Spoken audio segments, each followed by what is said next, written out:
Geigers, Patrick here, ready to walk you through a little bit about The Legend of Kamui by Shirato Sampei, right here on Gaiden Guy.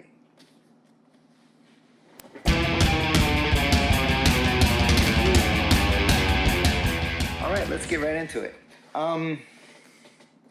So I've mentioned this before, I'll mention it again. The very first Japanese comic that I ever purchased with my own little money was Kamui Den, #1 book form.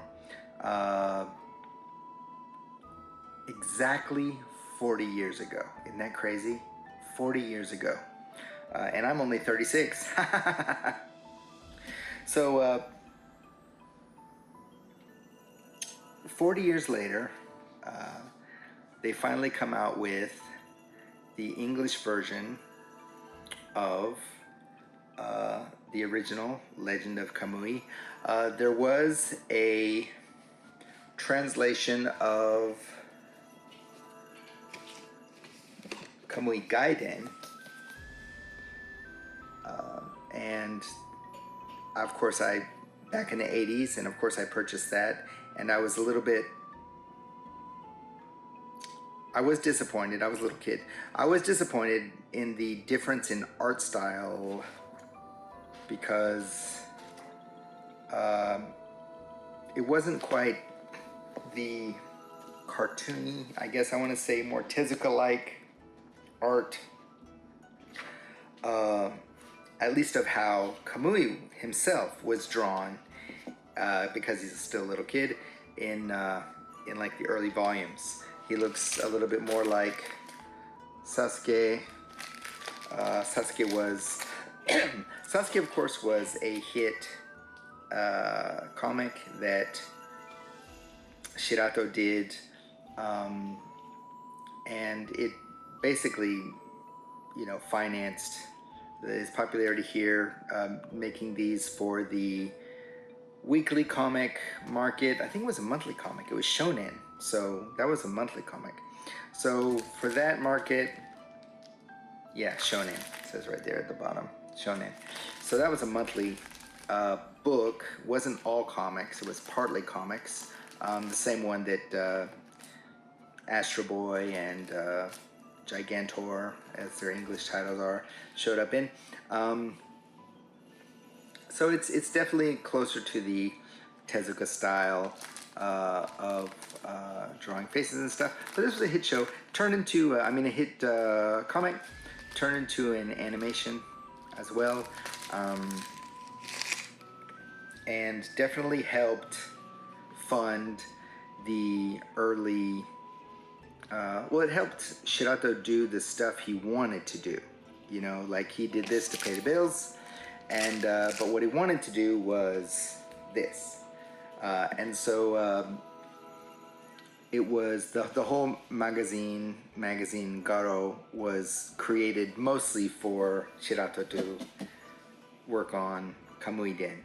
I'm not sure, like I'm not sure exactly like how long he was expecting the story to be at the time. I don't know how far in the future he planned it out, honestly, when they started the magazine, because it became a super long saga with a part 1 and a part 2, and not sure it's finished actually. And then it also had Gaiden, which is like a side story. So even though this was called Legend of Kamui, this is more actually like side legend of Kamui, which doesn't really have, you know, a lot of impact in English. Maybe another story, I don't know, it just doesn't. Gaiden sounds pretty cool in Japanese, you know. It's for me, you know, and I'm not Japanese, but like just through my knowledge of the language, for me, like Gaiden sounds pretty cool. It's got those strong Gaiden, you know, sounds. But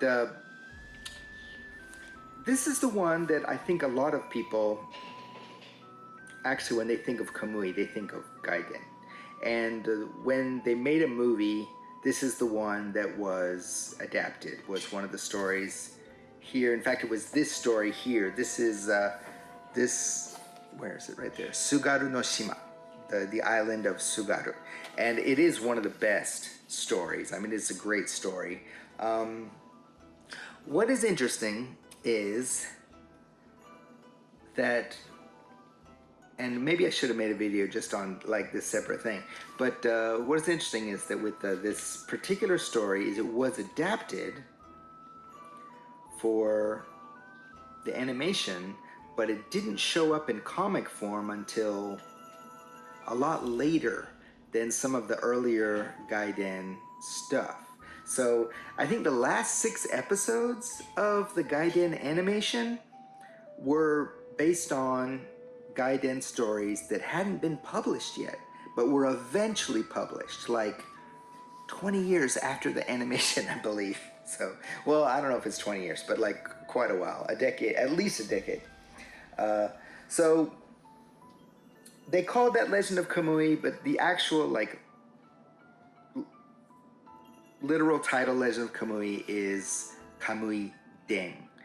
And this is not the version that I first purchased. Actually, I'm pretty sure I still have the first 3 volumes, which are the volumes that I bought.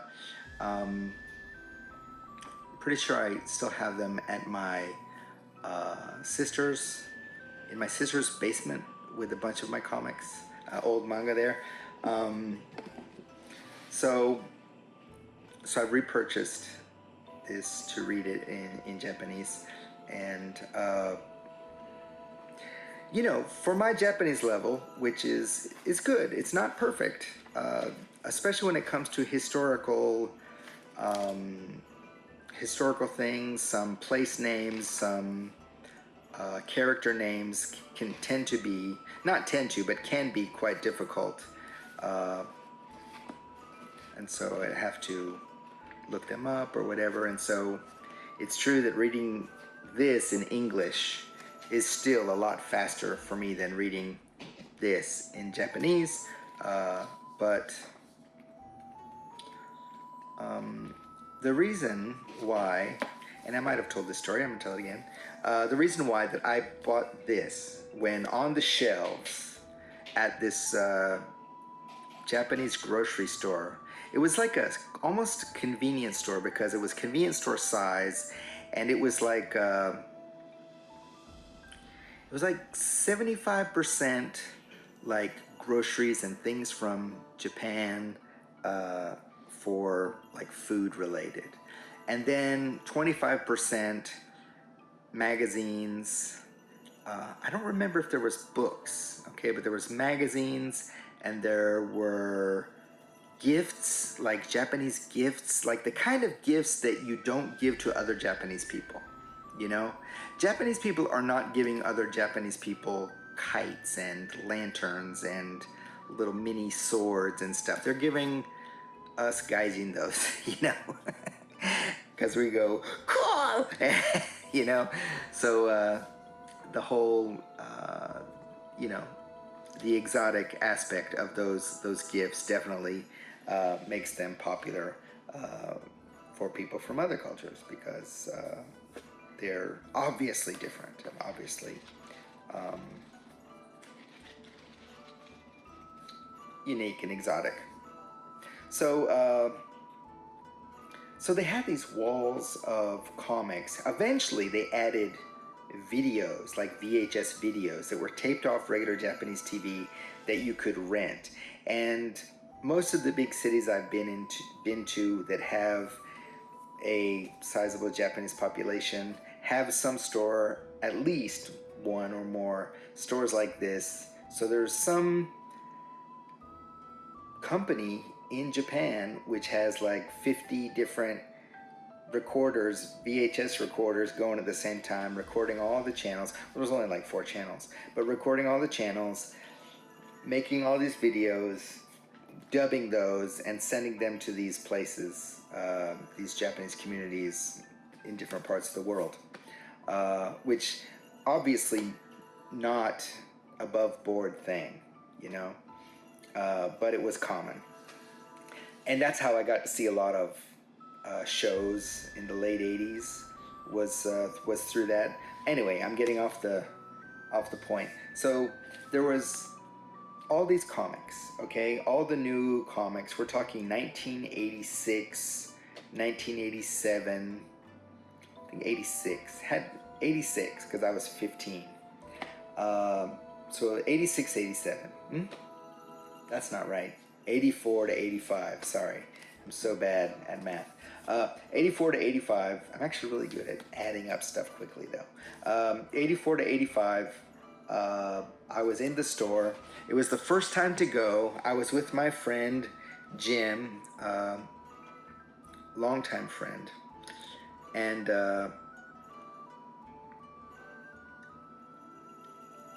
I was having trouble deciding. I wanted to buy something, at least one thing, and I noticed a whole bunch of cool stuff, but because what would happen is if it was a popular series, the first volume would always be sold out. Somebody would always pick up the first volume. And so there was all these volume 2s and 3s and 4s and stuff. And I was like, well, I want to start from the beginning, of course. I want to have volume 1. I don't want to have volume 37 or something of something. You know, I want to know get from the beginning. Even if I wasn't reading Japanese very much. I could read katakana to a point at the time, some katakana. So on top of the shelf was, I don't know how many volumes it was at the time, but was like 15 to 20 volumes of Kamui Den, the Legend of Kamui. And they were covered with dust because they were on top of the shelf and nobody picked them up. But it had number 1 all the way through, and so I flipped through it. There was a lot of nature art, but the character art was cool. You know, I thought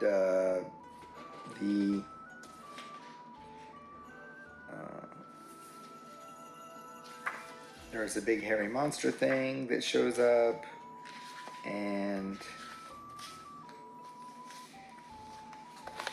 I thought the character designs were nice.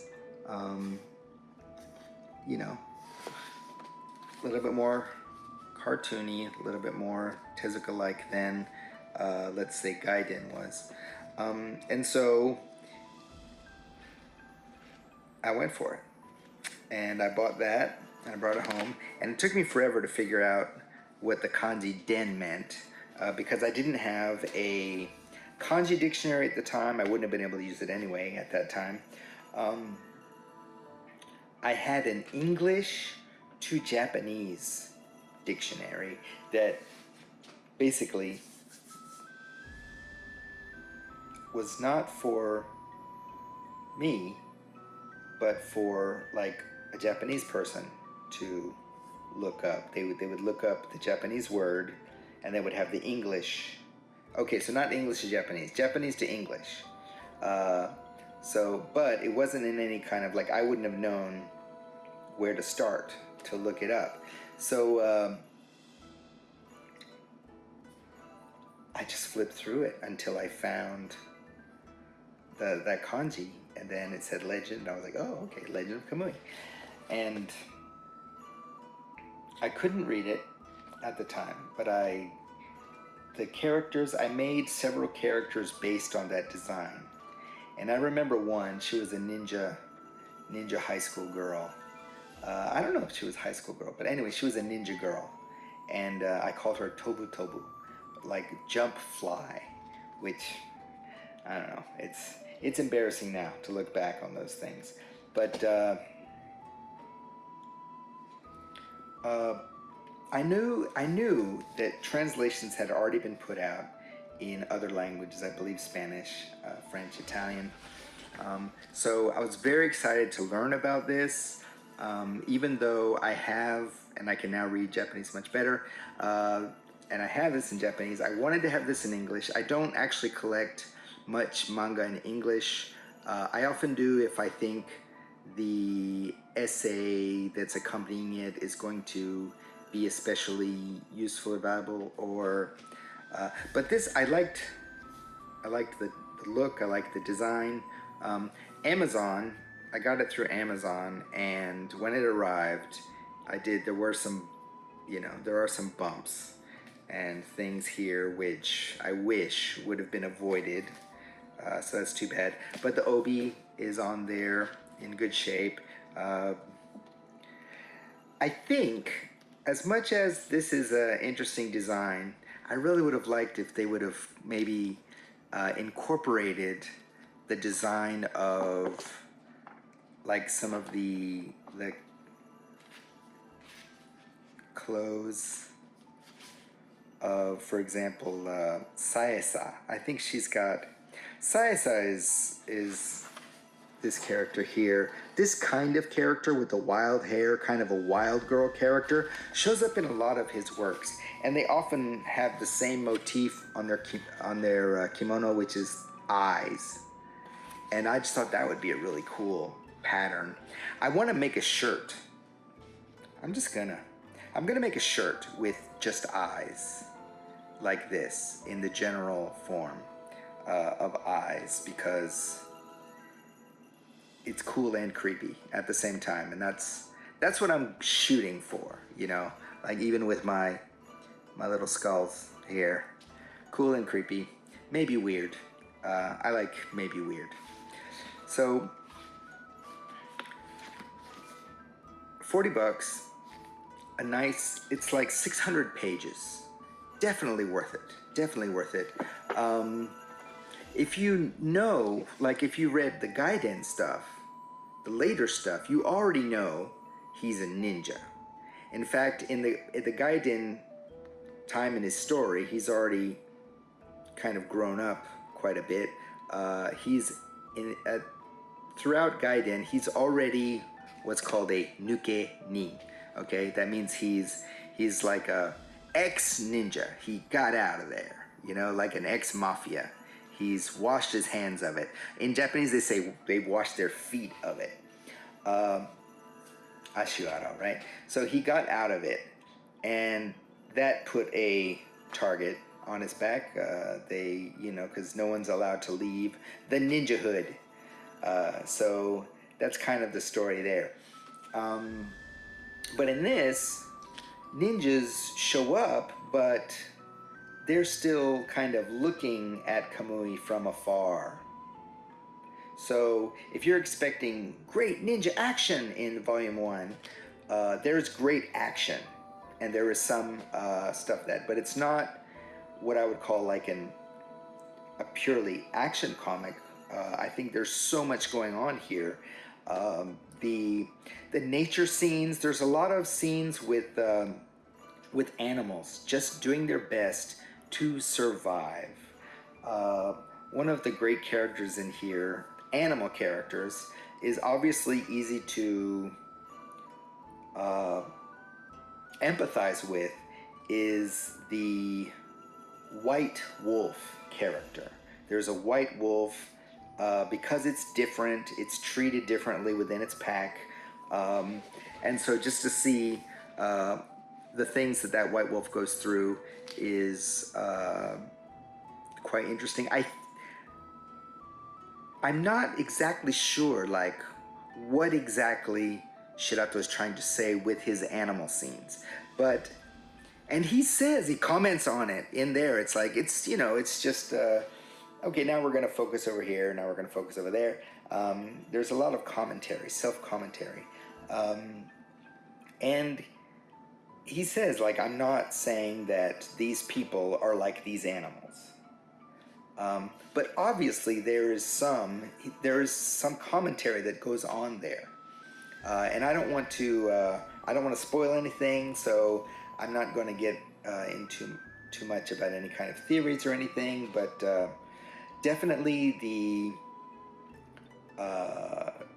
there is the idea that being born into a certain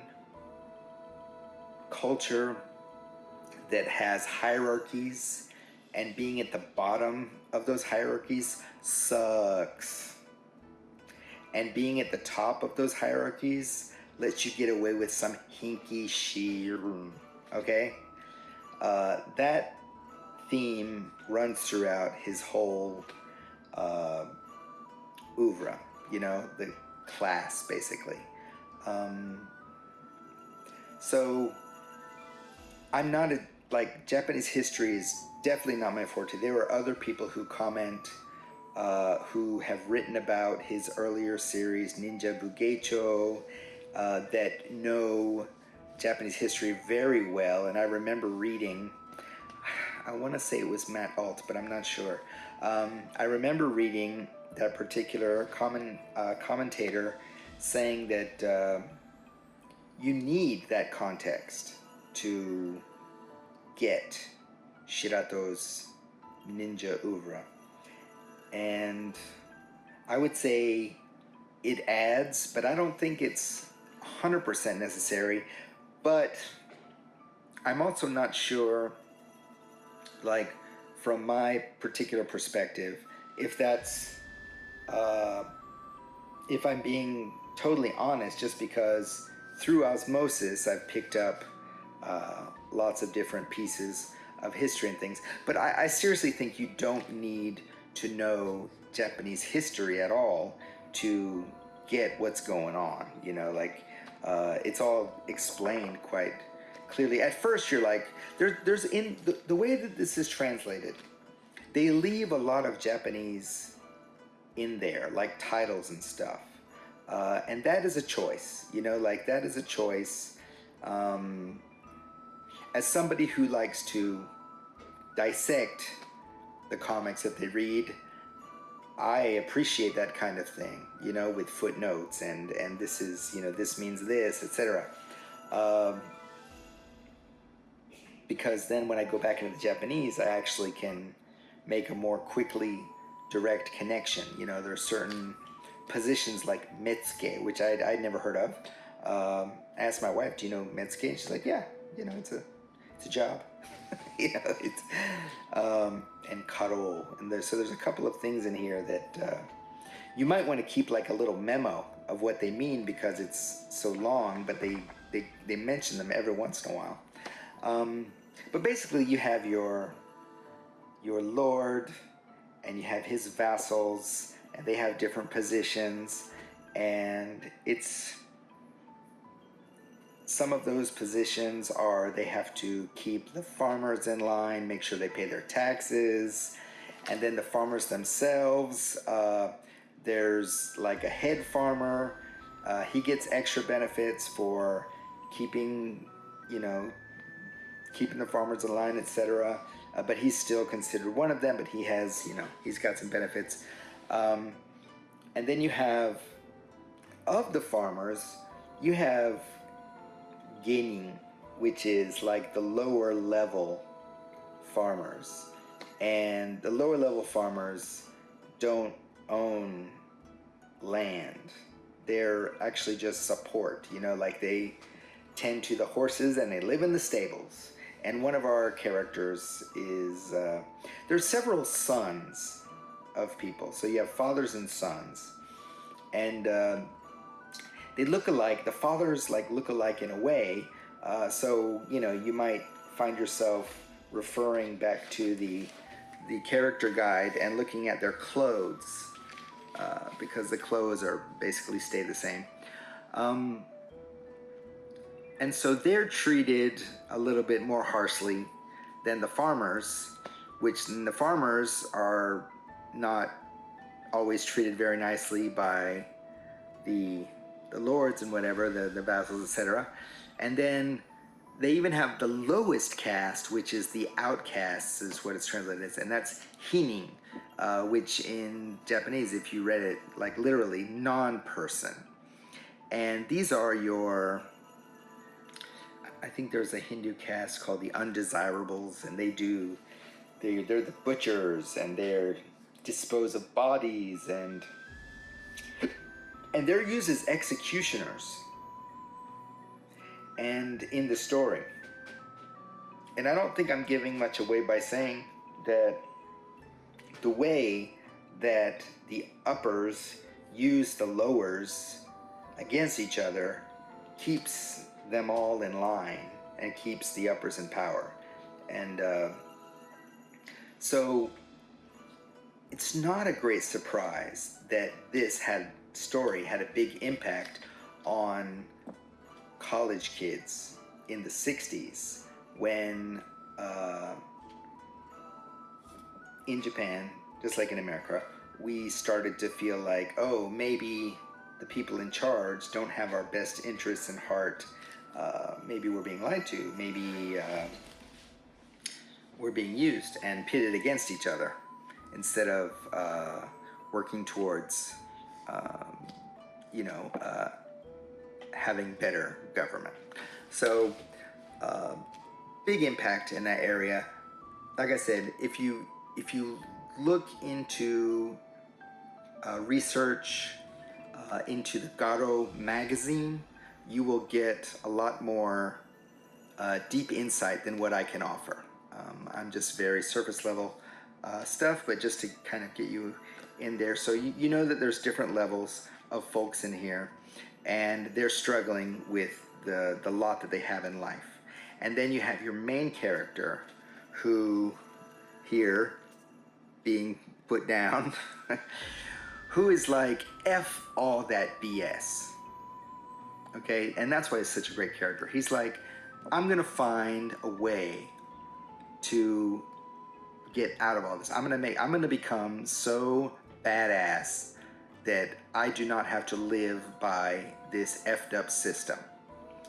And that is the thrust that we have going on in here. And something somebody told me a long time ago kind of spoiled something that happens here, so I'm not going to mention it.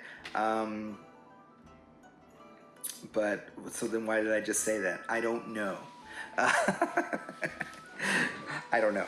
But if there's ever a time for me to like have a discussion with people who have read it, I would love to talk about that kind of thing and talk about other stuff. Art, amazing. So according to this book, which is Shirato Sampei Den, the legend of Shirato Sampei, the creator, sampeishirato in English. According to this, the truth of Legend of Kamui is by Mori. I want to say Sonohachi is his name. Maybe it's, I don't think I have his first name.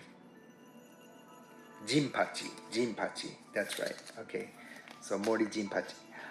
According to this, Shirato Sampei himself, who is Okamoto Noboru, he had Kojima Goseki, the guy who did the art for Lone Wolf and Cub. He did like the layouts and the inking. And so the name Shirato Sampei is not actually one person.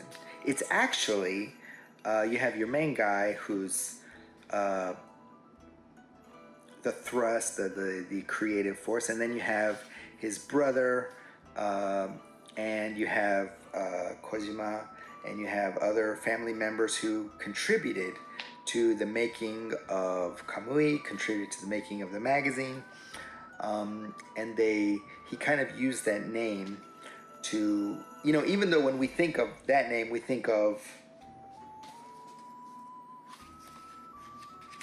that one person. And there's a lot of speculation about who did what, but basically his mindset was, they are not my assistants, we are partners, and we're all working together. When they have their creative stuff, we all help them with that, they help us with our stuff. And they had the production, the name of their company was Akame Red Eye Production, and so some of the work is listed as by Akame Production, and other times it's Shirato Sampei, like all the series and things. I'm just glad that Drawn and Quarterly is planning to put out 10 volumes of these things. And the pace that they're coming out, I believe, is slow enough that I can afford to get them all in English. I think they would look really nice on my Shirato Sampei shelf, which I would love to do a separate video of sometime. I know I tend to focus a lot on Shirato Sampei and Matsumoto Leiji because I've worked to collect so much, like this whole shelf up and down here and all this down there to the floor, that this is all Shirato Sampei and then this is all Leiji. So, you know, I working with what I got, folks. So, you know, bear with me. I will try to talk about other stuff once in a while. Anyway, thank you for, I don't think I have anything else to say. I did bring some other stuff over here just to show, like, Shirato was originally a lot more Tezuka-like near the beginning, and slowly kind of, I say slowly, it's actually within a few years he had basically developed his own unique style. Already, I think that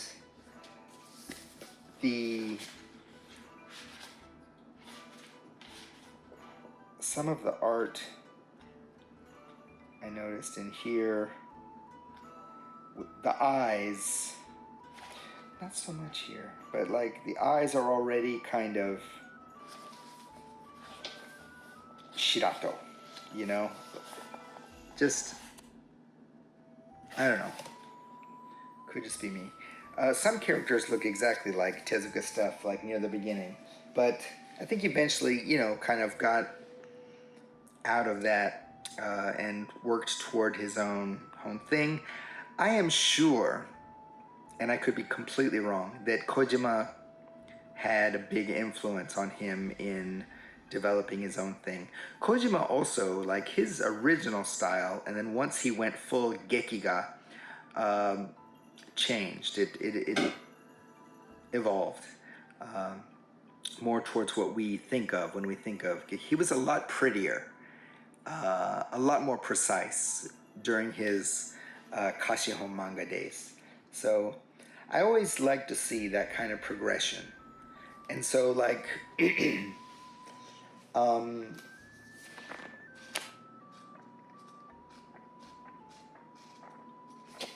I'm glad I finally read all the Kamui Den. I mean, the Kamui Gaiden. I have not read all of Kamui Den, but after reading this first volume in English, I decided to keep it going, and I'm reading them in Japanese, and of course, looking forward to the next English volume. By the time it comes out, I will probably have read a lot of the original in Japanese, and I still skip over certain words that are, you know, too esoteric or advanced for me when I'm reading through. I don't feel like I have to know every single word when I'm mostly in it for the character's story. Some of the commentary stuff is fascinating, and especially when, like in Ninja Bugecho, when Shirato shows all the tricks, like how ninja magic could actually be done in the physical world. It's not magic, it's just physics, like, and using tricks and things.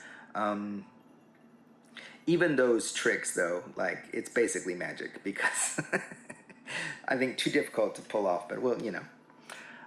So anyway, thank you for joining me. I will try to be a little bit more regular in putting out videos. You might get more silly content like the video I just did on Instagram with my going through my bookmarks, but we'll see. Anyway, thanks for joining. Talk to you soon. Bye.